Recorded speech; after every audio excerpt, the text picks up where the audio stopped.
paano daw ba mag-feathering ng kalapate. Ayan na, naglaglag na mga lodi, ano. Sigurado sa kanya yun. Yun, sa inawakan natin na yung kanina. Yung last flight, patubo pa lang. Masakit yun. Pagka nilipad yun, lalo pag headwind or smash, mahirapan ang ibon mga lodi.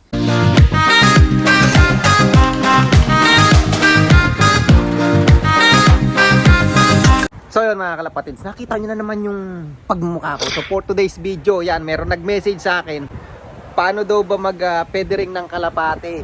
So pakikita ko sa inyo yung mga pakpak ng mga unang papisa ko para malaman nyo kung paano yung pagpe-feathering. I-share ko yung knowledge ko mga lodi. So up to you kung gagayahin nyo o hindi. So samahan nyo ko today. Ayan sila, ang gaganda na nila ngayon. Let's go.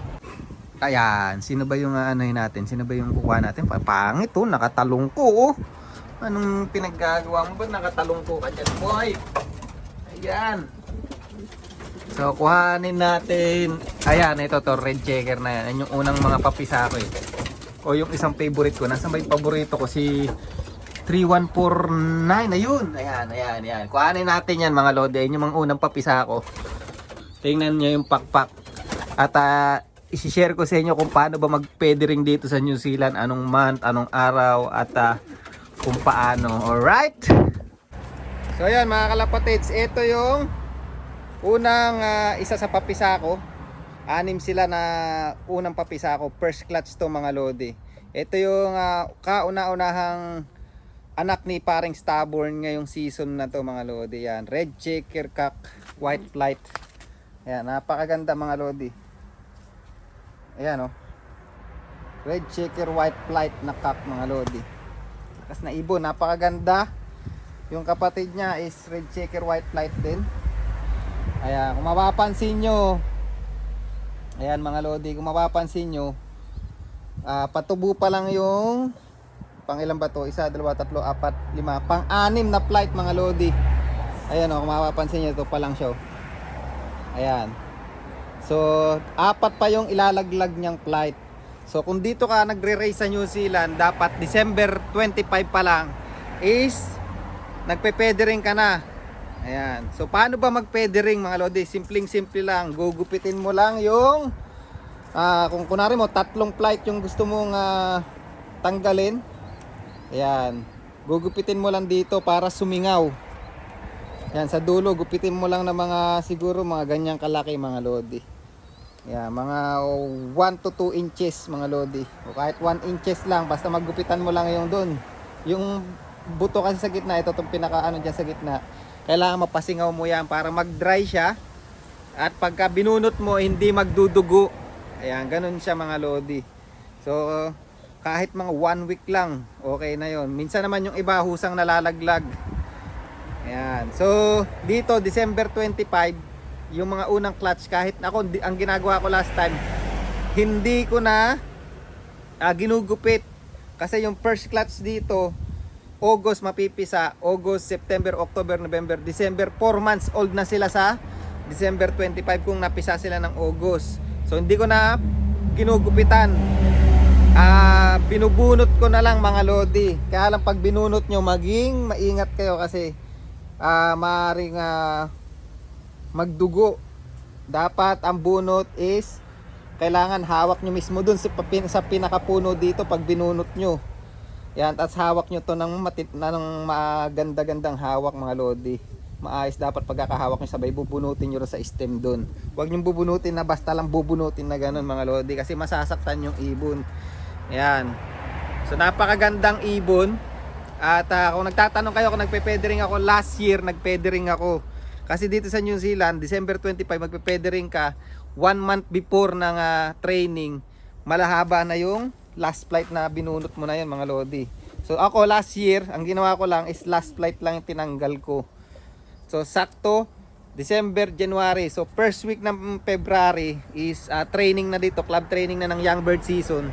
Okay na, mahaba na yung last flight natin pinutol mo. Siguro kung sa inyo kung magre-race kayo, mas maganda 1 month before ng training maggupit na kayo ng last flight. So depende kasi sa season nyo. Ganun dito sa New Zealand, dapat December 25 o first week ng January pe-feathering na kayo para before mag-start yung training mahaba na.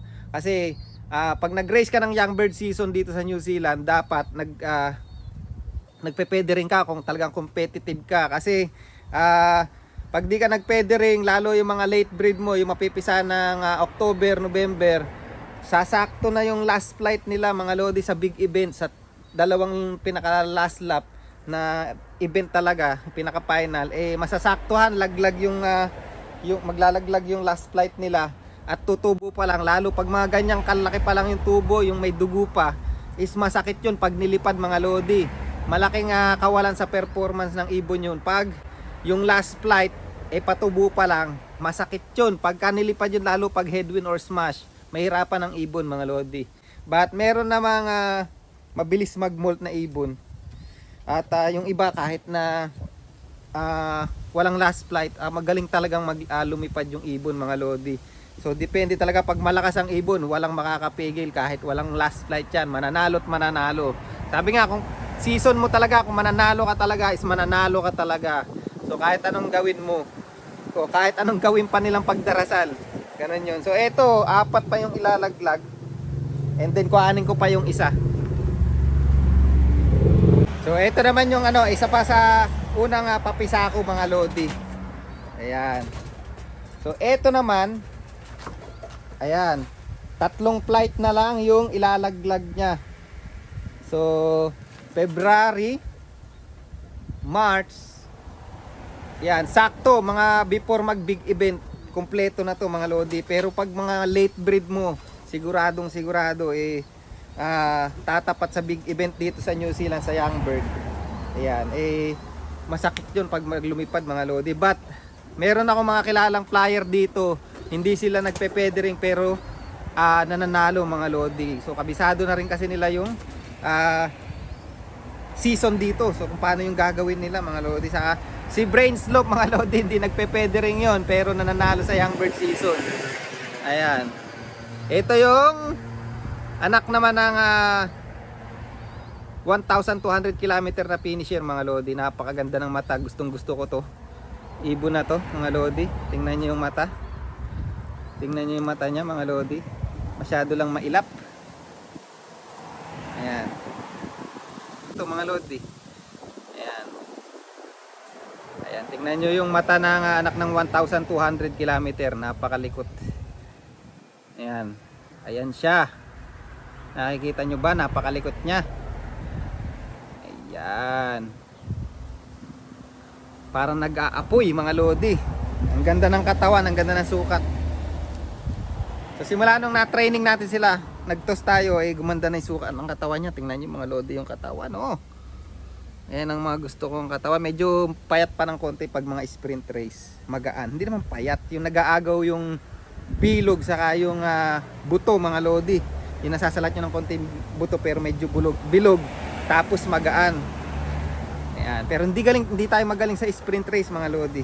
Ayan. But yun nga, pag magpe-feathering kayo, mas maganda para sigurado para hindi magdugo, kailangan gupitan nyo, pasingawin nyo. Yan, ganun. Tapos 1 month before the race, doon kayo mag-feathering. Ganun. Tapos pag nagupit nyo na, pasingawan nyo, mga 1 week lang yun mga lodi, pwede nyo na, o 3 days, pwede nang bunutin yun. Kasi tuyo na yun, matutuyo na yun mga lodi. Ayan na, naglaglag na mga lodi, Sigurado sa kanya yun. Yun, sa inawakan natin na yung kanina. White flight. Ayan, 3 na lang ang ilalaglag niya. Ayan, ilaglag mga lodi. Alright. So ngayon, this year, hindi ako nag-feathering mga lodi. Kasi hindi naman sana ako magre-race. Pero lang tayo, chill lang para meron tayong paglibangan ngayong young bird season. Pero tingnan nyo naman yung mga pang old bird natin. Ayan, napakalalaki mga lodi. Parang mga giant. Ayun yung mga sarap sa long distance mga lodi, maraming susunugin yung katawan. Pero minsan kahit malaki maliit ang ibon, pag magaling, malakas at kondisyon, talagang uuwi kahit anong hirap ng race, kahit anong layo. Alright.